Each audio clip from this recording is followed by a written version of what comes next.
Alright, good morning mga kasimanwa. Happy Tuesday live ya sa Guwait Simbahang Katoliko sa Banwait Banga. Kakatapos yung gali rong Unity Walk, no?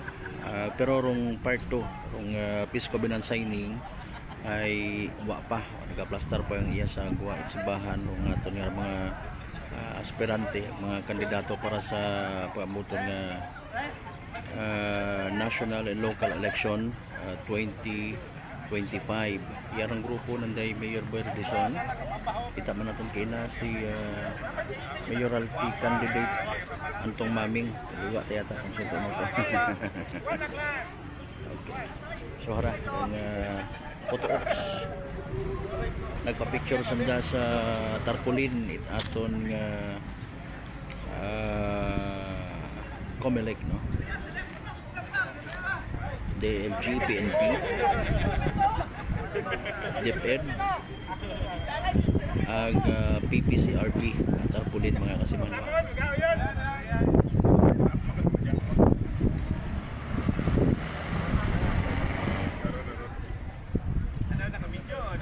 Live. Pwede ka hugag. Ayos. Thank you. Si UP naton. Pwede kita maka-interview abi kay Police Captain Dande Gonsaludo.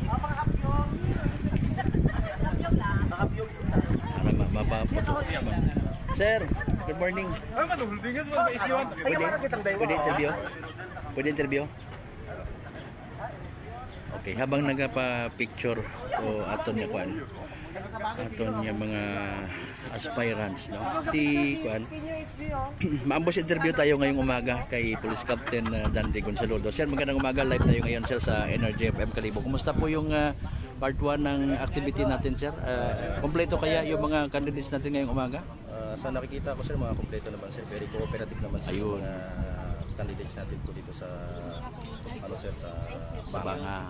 Tapos good thing din, binigyan tayo ni Lord ng magandang panahon. Yes sir, kanina medyo makulan sir, pero ngayon ay okay na yung panahon. Mga anong oras sir nag-start yung start kami sir ng Unity Walk kanina sir, mga 30 minutes ago. Okay. Saan yung assembly area natin? Assembly area namin sir, kanina sa tapat ng munisipyo.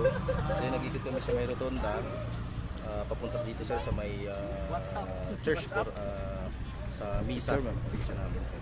Okay. So yung part 2 ngayon sir, ito na yung covenant signing sa loob ng simbahan. Yes sir, signing after ng sir, after na may mas pa yata ngayon, no? Yes, sir. Ayan, sige. May gusto tayong ipaabot sir sa ating mga candidates dito sa Banga. Hoping and believing naman na tayo nasa green status naman, ano? Yes sir, sa nakikita naman natin sir sa ating mga kandidato sila, very cooperative silang lahat. Hopefully maging peaceful yung ating upcoming event national and local elections sir. Ayan, sige sir, magandang umaga. Maraming salamat po. Thank you sir. Okay, mga kasimanwa, again si Police Captain Dante Gonsaludo, no? Mawat-wat kita, hopefully maka-part 2 kita video sa aton nga kuan, aton nga sugod ita simbahan para sa covenant signing proper na, no?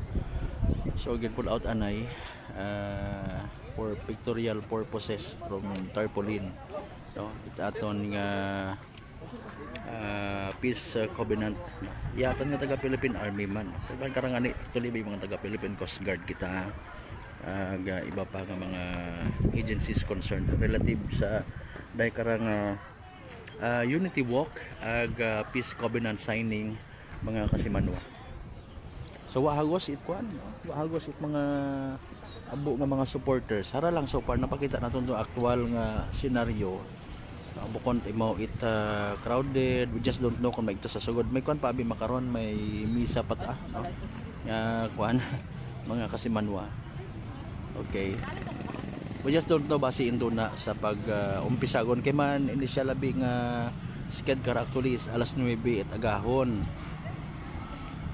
No, galing may ano pata, may misa pata makaron ya sa sugod ng simbahan. Dapat tapos naman yata ra. Pagwa ka ra hindo na mga kasimanwa ay mag-umpisa man rong sponsored mass mga kasimanwa in line again sa dayakarang Unity Walk and Peace Covenant signing. Iba rin balik natin doon na mga kasimanor pinaka-latest man nga senaryo yan mismo sa Banwa It Banga. Para sa patas, ag may tagipuso niya pagpanerbisyo publiko, ako si Kasimanwang Malbert Dalida, at number 1 o 7.7 Energy FM Kalibo, Kasimanwa ko Palangga.